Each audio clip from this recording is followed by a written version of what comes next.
Reading through the Bible in 1 year, February 4th, Genesis 37, Mark 7, Job 3, and Romans chapter 7. Now Jacob lived in the land where his father had sojourned, in the land of Canaan. These are the records of the generations of Jacob. Joseph, when 17 years of age, was pasturing the flock with his brothers while he was still a youth, along with the sons of Bilhah and the sons of Zilpah, his father's wives. And Joseph brought back a bad report about them to their father. Now Israel loved Joseph more than all his sons, because he was the son of his old age, and he made him a vari-colored tunic. Man, this is not how I'm used to reading that. Okay, sorry, I normally read NASB. So anyway, a vari-colored tunic. His brothers saw that their father loved him more than all his brothers, and so they hated him and could not speak to him on friendly terms. Then Joseph had a dream, and when he told it to his brothers, they hated him even more. He said to them, "Please listen to this dream which I have had. For behold, we were binding sheaves in the field, and lo, my sheaf rose up and stood erect, and behold, your sheaves gathered around and bowed down to my sheaf." And his brothers said to him, Are you actually going to reign over us? Or are you really going to rule over us? So they hated him even more for his dreams and for his words. Now, he had still another dream, and related it to his brothers, and said, "Lo, I have had still another dream, and behold, the sun and moon and 11 stars were bowing down to me." He related it to his father and to his brothers, and his father rebuked him and said to him, What is this dream that you have had? Shall I and your mother and your brothers actually come to bow ourselves down before you to the ground? His brothers were jealous of him, but his father kept the saying in mind. Then, there was a note here that went whipping by. Oh, there it is. Okay, yeah, that just covers the journey. Then his brothers went to pasture their father's flock in Shechem. Israel said to Joseph, "Are not your brothers pasturing the flock in Shechem? Come, and I will send you to them." And he said to him, "I will go." Then he said to him, "Go now, and see about the welfare of your brothers and the welfare of the flock, and bring word back to me." So he sent him from the valley of Hebron, and he came to Shechem. A man found him and behold, he was wandering in the field. And the man asked him, "What are you looking for?" He said, "I am looking for my brothers. Please tell me where they are pasturing the flock." The man said, "They have moved from here, for I heard them say, 'Let us go to Dothan.'" So Joseph went after his brothers and found them at Dothan. When they saw him from a distance, and before he came close to them, they plotted against him to put him to death. They said to one another, Here comes this dreamer. Now then, come, let us kill him and overthrow him, and throw him into one of the pits. We will say, a wild beast has devoured him. Then let us see what will become of his dreams." But Reuben heard this. And remember, this is the same Reuben who slept with his father's concubine, and was now on the outs with his father. Right? He was already in trouble. So he figured, wait a minute. Let's save this one, knowing that he's the favorite. Let us not take his life. Reuben further said to them, "Shed no blood. Throw him into this pit that is in the wilderness, but do not lay hands on him." This was so that he might rescue him later out of their hands to restore him to his father, hopefully to raise his status back up. So it came about, when Joseph reached his brothers, that they stripped Joseph of his tunic, the vari-colored tunic that was on him, and they took him and threw him into the pit. Now the pit was empty without any water in it. Then they sat down to eat a meal, and they raised their eyes and looked, and behold, a caravan of Ishmaelites was coming from Gilead with their camels bearing aromatic gum and balm and myrrh, on their way to bring them down to Egypt. Judah said to his brothers, Hold on here. What profit is it for us to kill our brother and to cover up his blood? Come, let us sell him to the Ishmaelites and not lay our hands on him, for he is our brother, our own flesh." And his brothers listened to him. Then Some Midianite traders passed by, so they pulled him up and lifted Joseph out of the pit and sold him to the Ishmaelites for 20 shekels of silver. Now, that's actually less than the cost of a slave. Thus they brought Joseph into Egypt. Now Reuben returned to the pit, and behold, Joseph was not in the pit, so he tore his garments. And he returned to his brothers and said, the boy is not in there. As for me, where am I to go? So they took Joseph's tunic and slaughtered a male goat and dipped the tunic in the blood. Then they sent the varicolored tunic and brought it to their father and said, we found this. Please examine it to see whether it is your son's tunic or not. Note how they call him his son, not their brother. Then he examined it and said, it is my son's tunic. A wild beast has devoured him. Joseph has surely been torn to pieces. So Jacob tore his clothes and put sackcloth on his loins and mourned for his son many days. Then all his sons and all his daughters arose to comfort him, but he refused to be comforted. And he said, surely I will go down to Sheol, the place of the dead, in mourning for my son. So his father wept for him. Meanwhile, the Midianites sold him in Egypt to Potiphar, Pharaoh's officer, the captain of the bodyguard.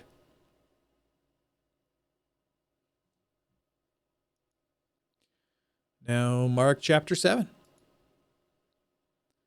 The Pharisees and some of the scribes gathered around Jesus when they had come from Jerusalem, and had seen that some of his disciples were eating their bread with impure hands, that is, unwashed.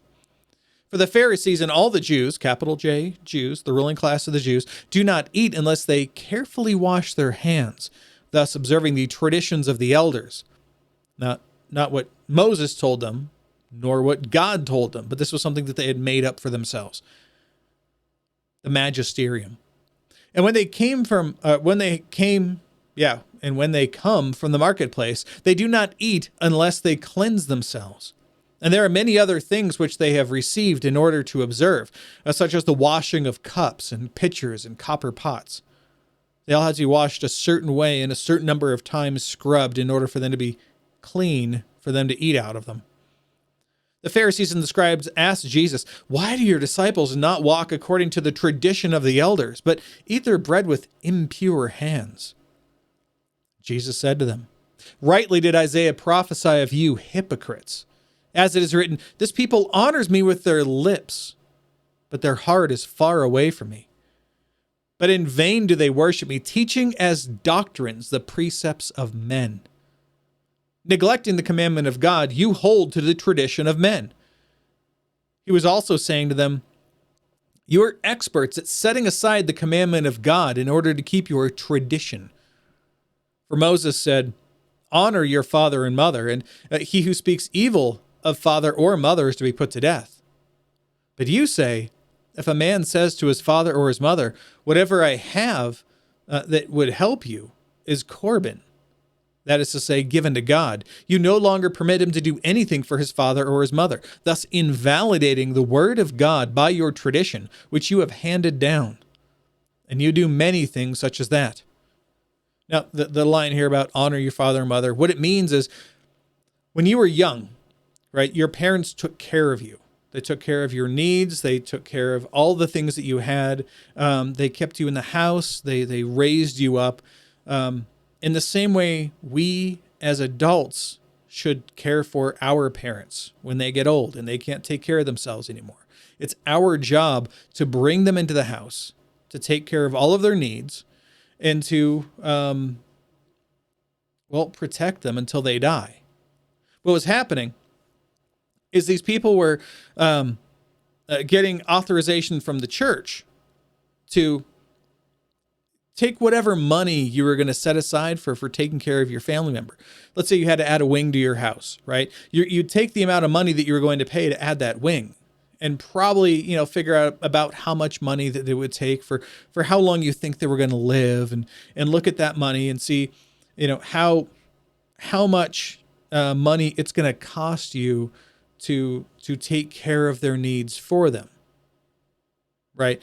And once you figured that out, then you go to the church and you give that money to the church instead. So the church, they're happy. They got plenty of money. And what they're going to do, see, is they're going to take this money from you, right? And then they'll be the ones to take care of your parents for you. Don't you worry about that. No. That is not the commandment of God. The commandment of God is for you to take care of your elderly parents, not pay someone else to do it. After he called to the crowd, or rather, after he called the crowd to him again, he began saying to them, "Listen to me, all of you, and understand, there is nothing outside the man which can defile him, if it goes into him." Because again, he's talking about, remember, this is related to what was just being said before. They're like, why don't they wash their hands properly to make sure that they're not taking in anything impure? So Jesus is killing that whole idea. He's saying there is nothing outside the man which can defile him if it goes into him, but the things which proceed out of the man are what defile him. If anyone has ears to hear, let him hear. Again, that's in brackets, which means that it's not part of the earliest manuscripts, but we're reading it anyway. Continuing with what is in the original manuscripts, or the oldest. When he had left the crowd and entered the house, his disciples questioned him about the parable. And he said to them, Are you so lacking in understanding also? Do you not understand that whatever goes into the man from outside cannot defile him, because it does not go into his heart, but into his stomach and is eliminated? Thus he declared all foods clean. It's a big deal. And he was saying that which proceeds out of the man, that is what defiles the man. For from within, out of the heart of that, words are hard today. For from within, out of the heart of men, proceeds evil thoughts, fornications, thefts, murders, adulteries, deeds of coveting and wickedness, as well as deceit, sensuality, evil, slander, pride, and foolishness. All of these things proceed from within and defile the man. Jesus got up and went away from there to the region of Tyre. And when he had entered a house, he wanted no one to know of it, yet he could not escape notice. But after hearing of him, a woman whose little daughter had an unclean spirit immediately came and fell at his feet. Now the woman was a Gentile of the Syrophoenician race, and she kept asking him to cast the demon out of her daughter. And he was saying to her, "Let the children be satisfied first, for it is not good to take the children's bread and throw it to the dogs." But she answered and said to him, "Yes, Lord, but even the dogs under the table feed on the children's crumbs." And he said to her, "Because of this answer, go. The demon has gone out of your daughter." And going back to her home, she found the child lying on the bed and the demon having left. Again, he went out from the region of Tyre and came through Sidon to the Sea of Galilee, within the region of Decapolis. And they brought to him one who was deaf and spoke with difficulty, and they implored him to lay his hand on him. And Jesus took him aside from the crowd by himself and put his fingers into his ears. And after spitting, he touched his tongue with the saliva. And looking up to heaven with a deep sigh, he said to him, "Ephphatha," that is, "be opened." And his ears were opened, and the impediment of his tongue was removed, and he began speaking plainly. And he gave them orders not to tell anyone, but the more he ordered them, the more widely they continued to proclaim it. They were utterly astonished, saying, "He has done all things well. He even makes the deaf to hear and the mute to speak." And that's all the notes. All right, let's go to Job chapter 3.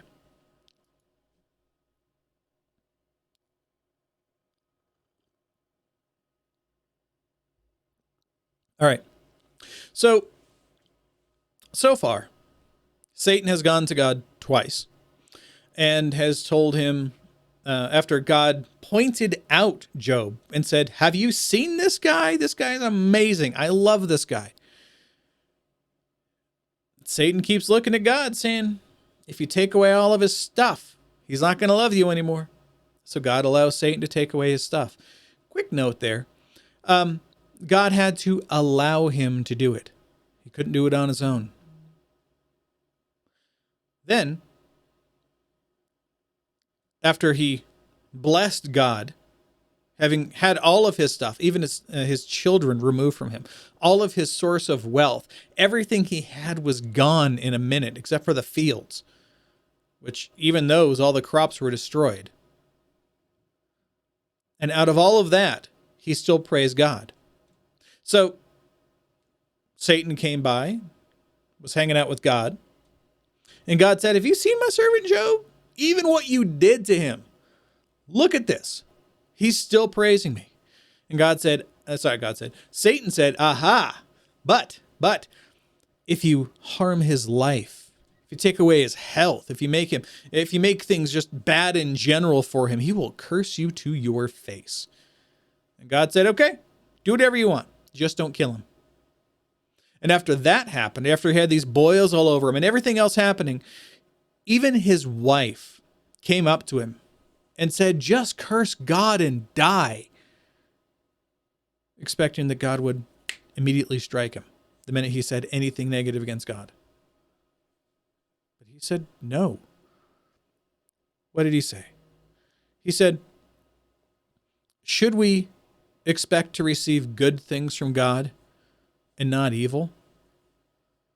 Blessed be the name of the Lord." So now his friends came to visit. He's got 3 friends: Eliphaz the Temanite, Bildad the Shuhite, and Zophar the Naamathite. There's actually 4 people that are mentioned later, a 4th one that shows up later, but we'll get to that at the end. However, all of these guys are his dear old friends. And they came and they saw him and they couldn't even recognize the guy. They just sat down with him for 7 straight days and nobody said a word to him. They just let him mourn. And finally, after all that, Job opened his mouth and he cursed the day of his birth. Not God. He cursed the fact that he was born. Job said, "Let the day perish on which I was to be born. Let the night which said, a boy is conceived. May that day be darkness. Let not God above care for it, nor light shine on it. Let darkness and black gloom claim it. Let a cloud settle on it. Let the blackness of the day terrify it. As for that night, let darkness seize it. Let it not rejoice among the days of the year. Let it not come unto the number of the months. Behold, let that night be barren. Let no joyful shout enter it. Let those curse it who curse the day, those who are prepared to rouse Leviathan. Let the stars of its twilight be darkened, and let it wait for light, but have none. And let it not see the breaking dawn, because it did not shut the opening of my mother's womb, or hide trouble from my eyes. Why did I not die at birth? Come forth from the womb and expire. Why did the knees receive me? And why did the breasts that I should suck? For now I would have lain down and been quiet. I would have slept then. Then I would have been at rest. With kings and with counselors of the earth, who rebuilt the ruins for themselves, or with princes who had gold, who were filling their houses with silver, or like a miscarriage which is discarded. I would not be, as infants that never saw light. There the wicked cease from raging, and there the weary are at rest. The prisoners are at ease together. They do not hear the voice of the taskmaster. The small and the great are there, and the slave is free from his master. He's talking about there being in death, right? Why is light given to him who suffers, and life to the bitter of soul, who long for death, but there is none, and dig for it more than for hidden treasures, who rejoice greatly and exult when they find the grave? Why is light given to a man whose way is hidden, and whom God has hedged in? For my groaning comes at the sight of my food, and my cries pour forth like water. For what I fear comes upon me, and what I dread befalls me. I am not at ease, nor am I quiet. and I am not at rest, but turmoil comes.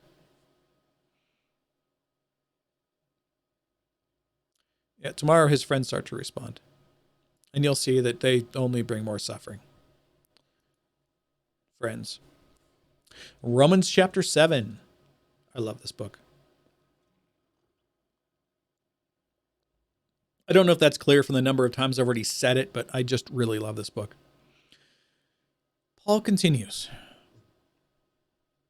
Or do you not know, brethren, for I am speaking to those who know the law, that is, he's speaking to Jews, that the law has jurisdiction over a person as long as he lives. Right? For the married woman is bound by law to her husband while he is living, but if her husband dies, she's released from the law concerning the husband. So then, if while her husband is living, she is joined to another man, she shall be called an adulteress. But if her husband dies, she is free from the law, so that she is not an adulteress, though she is joined to another man.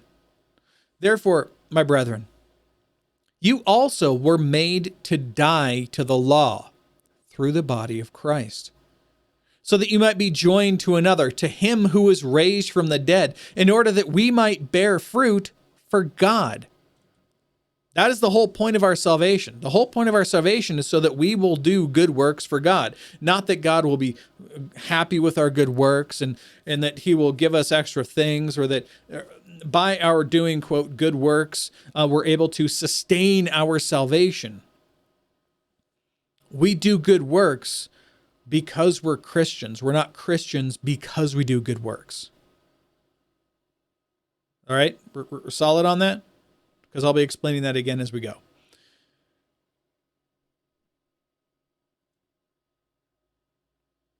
For while we were in the flesh, the sinful passions, which were aroused by the law, were at work in the members of our body to bear fruit for death. But now we have been released from the law. I'll read that again for people who struggle with this. We have been released from the law. That doesn't mean we don't obey the law anymore, but what it means is that the law has no more threat to us. If we violate the law, we get up, we repent, and we go forward. And we will violate God's law. We will continue to do it until we pass through the veil of death and finally enter a new phase of life with God, where we will have zero desire to sin. That part of us will be expunged from our bodies. We will no longer have that desire. But as long as we're here on earth, we're going to be struggling with it.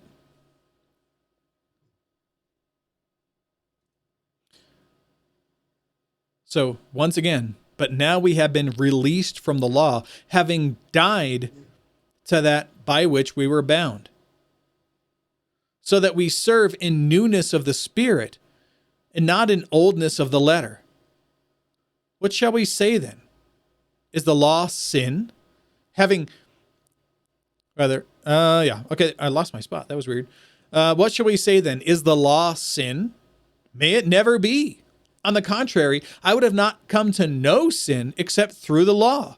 For I would not have known about coveting if the law had not said, you shall not covet. Why? Because the law defines God's holy standard.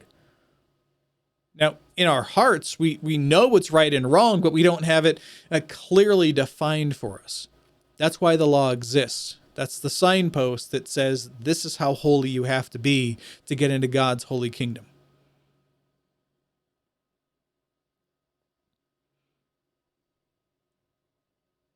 There we are. But sin, taking opportunity through the commandment, right? So because he read the commandment and he saw what coveting was and he understood it, now suddenly his heart started welling up inside of him, as it says here, produce in me coveting of every kind. For apart from the law, sin is dead, but the law exists. And as was already mentioned in chapter 5, the law existed from Adam through Moses, right? Otherwise, nobody would have died. Remember? Because the wages of sin is death.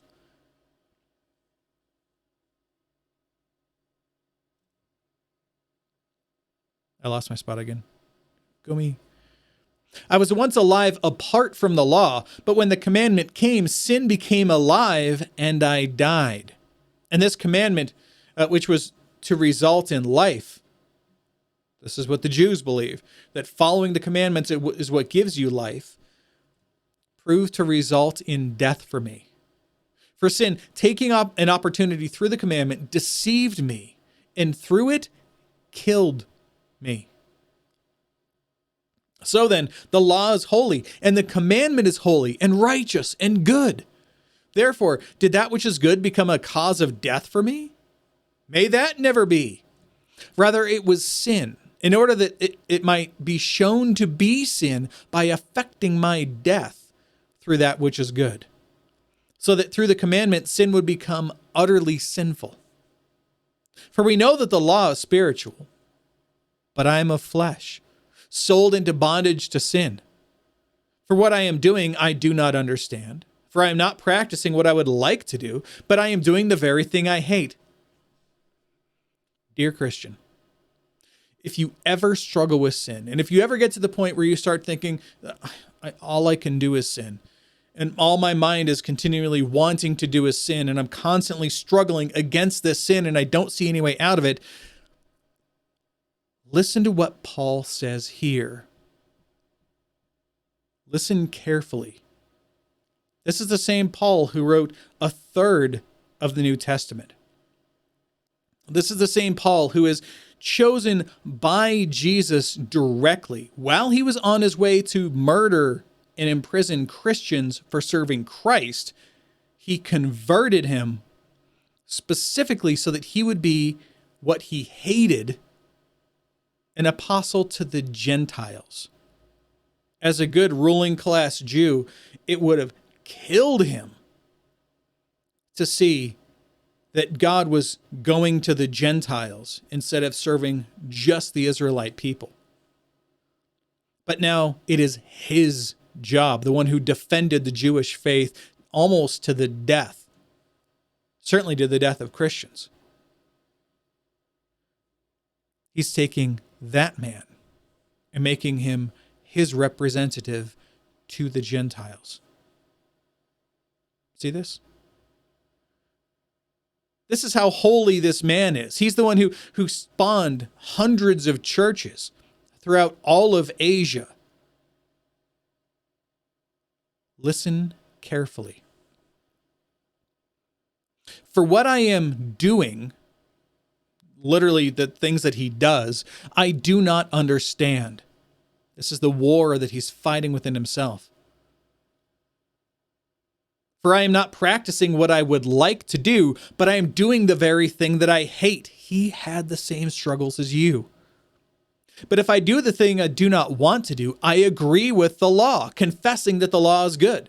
When we sin, we agree that what we're doing is not serving God correctly. We know the law of God, and we know when we break it.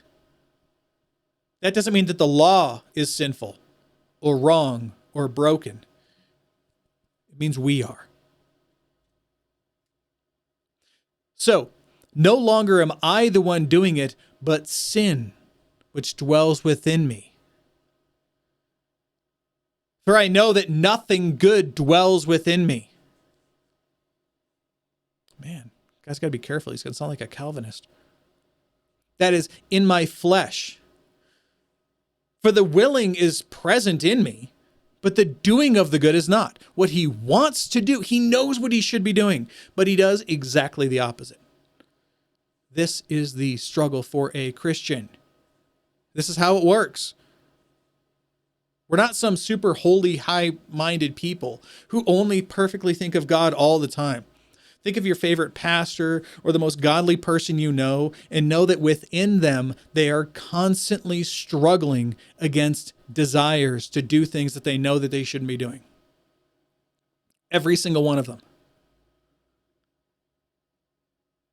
We don't trust in ourselves to save ourselves from these things. We trust in God who died in our place, knowing that we could never fulfill the law perfectly as necessary to get into heaven. We can't do it. That's why he had to die in our place. That's exactly what we're seeing here. Even Paul has the same struggles that you do. He had the same struggles. He had the same fights within himself. And he had the same things every single day. But God's mercy is new every single morning. He got up the next day, he repented for his sin, and he trusted in God, hoping that today would be better than yesterday. Knowing that each day is a different day. It's not a repeat of the same thing. It's not the same thing you're going through over and over and over. Every day is a different day. And every day I'm going to get up. I'm going to pray to God that I'm going to be obedient, that I'm going to be able to serve him with a right mind and a right heart and with right actions. And I'm going to start that day, and I'm going to see where we go. And if and when I fail, I repent, and I go back to God, and I trust in his goodness, that he has already forgiven me for these sins, and I look forward to the hope. Remember, beginning of chapter 5, we talked about the hope that we're leaning toward? That hope is that we will eventually pass through that veil of death and will enter life into a new body that cannot sin. And we look forward to the promise of God in what he has in us. Or not in us, but what he has for us. A life spent with him.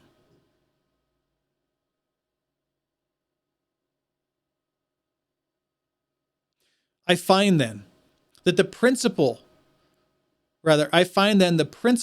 that evil is present within me, the one who wants to do good. For I joyfully confer with the law of God in the inner man, but I see a different law in the members of my body, waging war against the law of my mind and making me a prisoner of the law of sin within my members. Remember how I was just talking about how holy this man is and how well respected in the church and how out of probably all of the patriarchs, he's the one you want to sit down and talk with about all of the things he's been through and all of the things he's seen and all of the things that he's seen God do through him and through other people, right? Read what he says here. Wretched man that I am, not was. Wretched man that I am, who will set me free from this body of death? Thanks be to God through Jesus Christ our Lord.